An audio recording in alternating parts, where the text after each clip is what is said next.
Bismillahirrahmanirrahim. Assalamualaikum warahmatullahi wabarakatuh. Alhamdulillahirabbil alamin. Wassalatu wassalamu ala asyrofil anbiya'i wa mursalin wa ala alihi wa sahbihi ajmain. Asyhadu an la ilaha illallah wahdahu la syarikalah wa asyhadu anna Muhammadan abduhu wa rasuluh. Dan saya hormati Ibu Kepala Dinas PMD, Ibu Hajah Ida Faridah. Ini senior saya di KPDN, dan salah satunya saya bisa menjadi penjabat bupati itu mungkin doa beliau, karena beberapa saat sebelum kejadian almarhum Bupati kita Pak Haji Eka bertemu dengan beliau, berbincang-bincang, diskusi. Salah satunya ada ucapan beliau yang sekarang jadi kenyataan. Luar biasa. Terima kasih Bu Haji Ida, tepuk tangan. Beliau senior yang selalu konsisten sejak saya di pendidikan dulu, dilatih, dibina oleh beliau, dan beliau menjalankan karir juga dengan cemerlang di berbagai penugasan selama ini. Yang kami hormati ini ada Pak Adi juga, ada teman saya ternyata, Kepala Cabang BJB sekarang ya. Alhamdulillah bisa bertemu lagi. BJB luar biasa, dimanapun selalu ada untuk membantu kita semua. Saya tepuk tangan ke beliau. Saya sebenarnya tugas definitifnya sebagai Kepala Pelaksana Badan Penanggulangan Bencana Daerah di tingkat provinsi. Jadi siap ada bencana turun dan BJB selalu membantu. Kemudian di akhir tahun lalu saya juga menjabat Bupati Pangandaran ketika pilkada. Juga dibantu oleh BJB berbagai kegiatan kami di situ. Karena mudah-mudahan makin berkah dan maju berkembang bisnisnya. Yang kami hormati Camat Setu, nah kalau ini junior saya di Joko, mudah-mudahan juga terus sukses membina masyarakat di sini, mengayomi, dan tentu saja tidak boleh mengecewakan. Lalu Pak Kapolsek, Tunuhun, kemudian Kepala Puskes, Mas, Pak Kades juga yang luar biasa pidatonya, udah pantas jadi anggota dewan kan? Mudah-mudahan tetap sukses, tetap sehat Pak ya. Badannya aja udah meyakinkan untuk menjadi pemimpin gitu ya.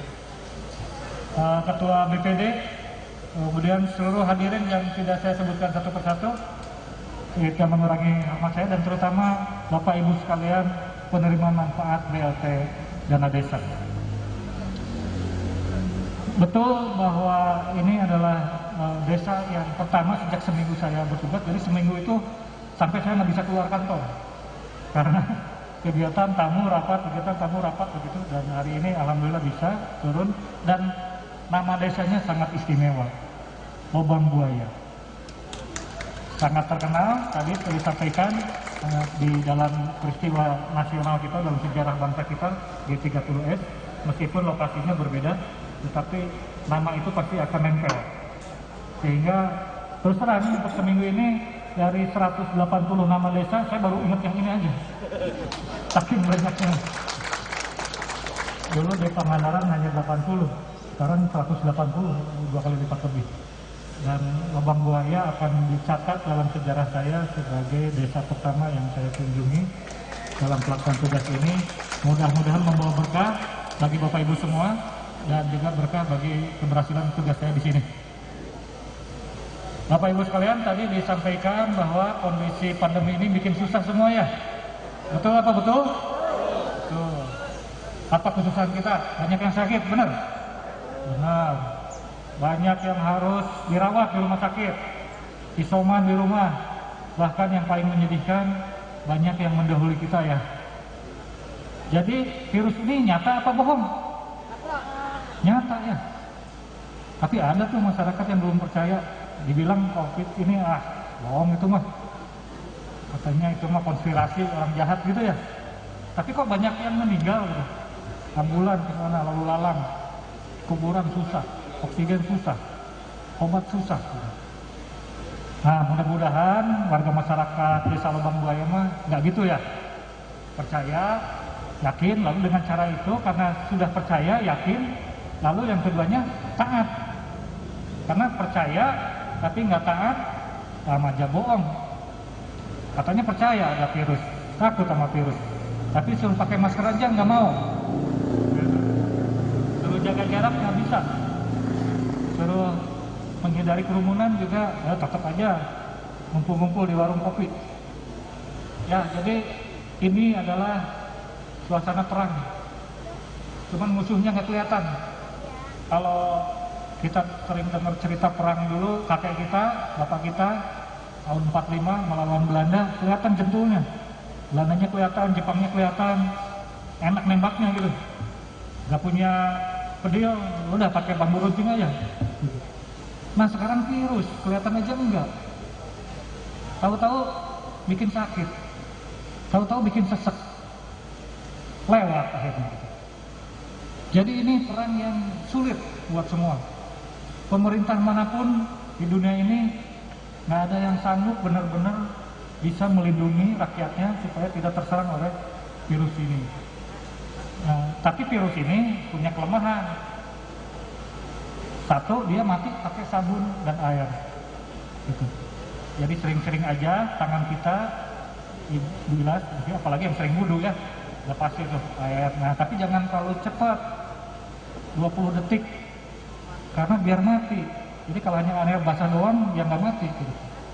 Apalagi kalau pakai sabun mati tuh. 20 detik minimal. Setiap apa? Setiap tangan kita menyentuh mulut, hidung, mata. Kenapa? Karena mulut, hidung, mata ini tempat masuknya virus, 3 lubang itu. Kalau lubang lainnya nggak bisa masuk. Mulut, tangan masuk ke mulut menyentuh, atau ke hidung, atau ke mata. Jadi selama kita bersih tangannya, insya Allah virusnya nggak akan masuk ke tubuh kita. Gitu. Nah yang kedua, mungkin tidak melalui tangan dan mulut, tapi droplet. Droplet itu cipratan. Kalau kita ngomong, itu pasti ada nyipratnya. Kadang gede, tapi kebanyakan kecil, nggak kelihatan juga.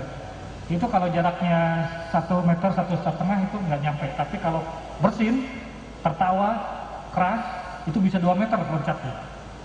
Nah itulah makanya jaraknya harus 1,5 sampai 2 meter. Nggak akan tertular tuh. Gitu. Nah karena ini perang, jadi coba kalau perang beneran, kayaknya nggak disuruh juga pada ngumpet tuh di rumah, ya nggak? Karena takut bom, takut nyasar peluru, gitu. Diam di rumah, dan kita rela-rela aja diam di rumah daripada mati di luar. Gitu. Tapi ini diserang virus, masyarakat masih kekeh aja, pengen keluar rumah, pengen jalan-jalan. Ada memang di antara kita yang nggak bisa dapat duit kalau nggak keluar rumah. Nah ini masalahnya ya. Nah ini tetap harus di rumah, mengurangi keluar rumahnya. Memang dampaknya pendapatannya jadi kurang. Warung buka dibatasin ya. Usaha-usaha dibatasin. Bahkan mungkin sebagian ada yang sudah mulai tutup. Nah itulah pemerintah turun nih, pakai bantuan-bantuan, dan banyak salurannya. Ada yang dari Kemensos, udah dengar ya, PKH, program Keluarga Harapan, ada bantuannya. Ada yang bantuan non tunai, ada itu yang disebut datanya DTKS. Nah ternyata karena COVID ini berkepanjangan, data miskin kita yang DTKS itu sekarang udah berubah, udah nambah banyak. Maka bantuannya pun diperbanyak di luar itu. Nah inilah salah satunya bantuan langsung tunai untuk dari dana desa.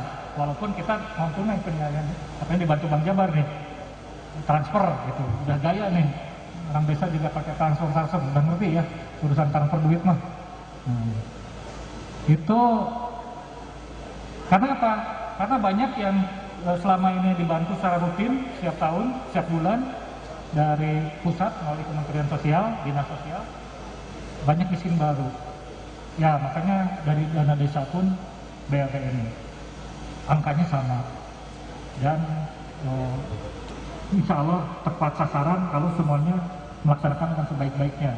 Masyarakatnya tidak manipulasi data, merubah-rubah data yang harusnya nggak boleh, nggak berhak jadi dapat gitu. Nah itu kan datanya dari masyarakat juga, RT datanya benar, RW, kepala desa nanti disisir lagi sampai ke camat juga diperiksa lagi, baru sampai ke dinas gitu.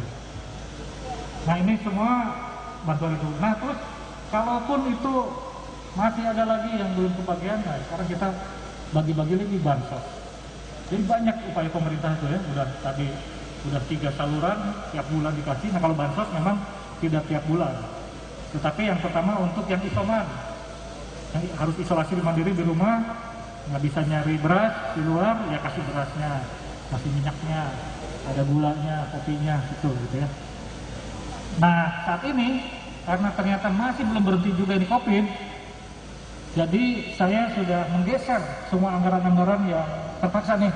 Mungkin mohon maaf nih kalau jalan belum bisa diperbaiki beberapa ruas, kalau bangunan-bangunan pemerintah, sekolah belum bisa dilabur, belum bisa dicat ulang, belum bisa direnovasi dulu, karena dananya kita mau tarik dulu untuk menambah bansos, karena selalu ada saja ternyata dari PKH nggak dapat, BLT nggak dapat, dana desa nggak dapat. Nah ini pintu penyelamat akhirnya bansos ini. Yang isoman sudah, nah ternyata yang terdampak ekonomi itu bukan hanya isoman. Kalau isoman kan cukup membuktikan dengan hasilnya positif dari puskesmas, dari lab, oh positif, oke, Bapak dapat. Nah ternyata ada dia nggak positif, dia nggak kena, tapi ekonominya susah, nggak dapat BLT juga. Nah ini kita akan dorong besok ya, hari Kamis, seluruh dinas, kepala dinas sudah kami instruksikan, saya instruksikan turun ke semua kecamatan membawa paket bantuan. Dari mana? Itu dari iuran PNS dulu, karena untuk merelokasi, menggeserkan anggaran dari dana-dana yang tidak prioritas ini butuh waktu, harus dibahas dulu, kemudian ditetapkan dulu SK-nya dan sebagainya. Sementara ini COVID masih terus merajalela, jadi besok saya instruksikan semua ASN, PNS, Pemkab Bekasi ngeluarin duitnya, karena kalau pegawai negeri mah enak, kerja di rumah pun gaji tetap dibayar, ya nggak? Nah, oleh karena itu, ayo kita sebagian dari gajinya dikurangi, beli paket sembako. Nah besok para kepala dinas akan turun ke semua kecamatan, bagi-bagi. Tolong nanti difasilitasi Pak Camat, Pak Kades, mana masyarakat yang tadi sudah disisir, masih ada juga yang belum dapat berbagai bantuan itu. Nah itu yang jadi prioritas. Ya. Memang bantuannya tidak seberapa kalau dibanding kebutuhan Bapak Ibu untuk sebulan, untuk tiap hari. Tetapi rezeki itu tidak harus selalu dinilai dari banyaknya. Gitu kan ya, kata Pak Ustadz juga ya. Dari apa tuh kalau gitu? Dari berkahnya. Duit 300.000, tapi berkah cukup tuh. Karena dengan 300.000 itu bisa beli makan, beli itu dan sebagainya, nggak ada sakit, jadi nggak ada biaya obat, nggak ada kejadian-kejadian yang tidak diharapkan. Anak-anaknya soleh, gitu. 300.000 berkah. Tapi 300.000 nggak berkah. Udah cuma dapat beli beras berapa kilo, minyak berapa kilo, dikasih sakit, dikasih hilang, dikasih ada kemalingan dan sebagainya. Nah, jadi berkahnya yang kita kejar. Bagaimana supaya berkah? Pertama cara mendapatkannya harus halal. Jadi data nggak boleh di otak-atik. Yang berhak nyatakan berhak, yang tidak jangan. Itu harus apa? Nanti tidak berkah. Gitu. Yang kedua, petugasnya desa, kecamatan, juga dinas dan penyaluran. Kalau BJM pasti punya metodenya sehingga tidak ada kebocoran dan sebagainya. Jangan pernah ada nanti berita pemotongan bantuan, pembelokan dan sebagainya. Saya tidak mentolerir setiap pejabat ataupun staf PNS ataupun non PNS di lingkungan Pemkab yang menyalahgunakan bansos. Segera laporkan ke saya, karena itu adalah pengkhianat. Dalam setiap perang selalu ada pengkhianat. Gitu. Nah ini, tapi sejauh ini belum ada laporan kayak gitu. Insya Allah mudah-mudahan tidak ada selama kita di sini, sehingga semua rupiah demi rupiah sampai kepada yang berhak. Nah yang ketiga, dan ini sebenarnya yang paling penting, apa itu? Doa. Ya, karena ikhtiar kita bisa kuat-kuatnya pakai masker, berkurung di rumah, tapi kalau Allah berkehendak kita bisa tetap terpapar. Kalau Allah berkehendak virus ini terus nggak hilang-hilang.